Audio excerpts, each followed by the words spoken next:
Everybody knows about Enron and how the guys at the top managed to cash out very handsomely while preventing the pensioners from withdrawing their money in time to prevent complete ruin, financial ruin. Well, I mean, there's a history behind this, you know. George Bush, who is, of course, a good friend of Kenneth Lay, cashed out in exactly the same way, as a major shareholder in Harkin.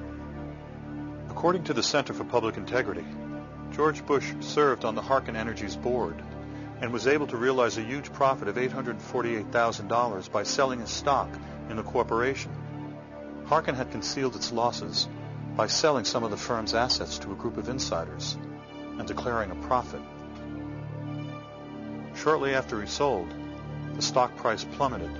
He reported the sale to the SEC 34 weeks late. Bush was on the audit committee and the restructuring committee. He claimed he didn't know. I propose some tough new standards for corporate reform. Like you all, I took a look out there and saw a problem. And the problem was we had some folks who were trying to fudge the numbers. We had some people who decided they weren't going to tell the truth when it came to their assets and liabilities.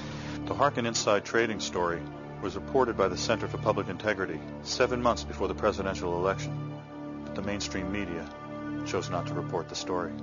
This represents a kind of insider trading. It's obviously epidemic at the top.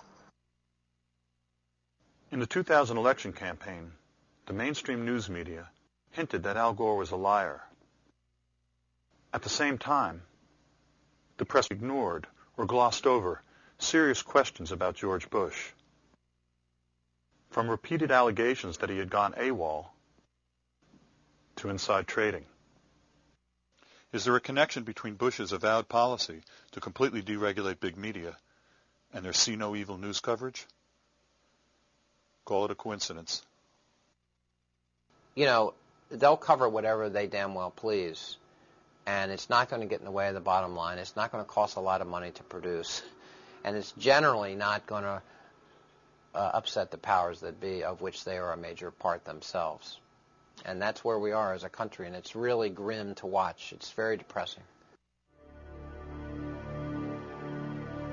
Bush made millions of dollars as governor of Texas, and his father is now making millions of dollars as a worker for Carlyle, making millions of dollars thanks to the policies of his son. His son has all around him in the White House and throughout the government all kinds of people from Lockheed Martin. And Lockheed Martin's making out like a bandit because of the war on terrorism. This is a scandal of such magnitude, you know, that you'd think that the press would be thanking its lucky stars that it happened on their watch because it's such a great story. No, it's too big for them to cover.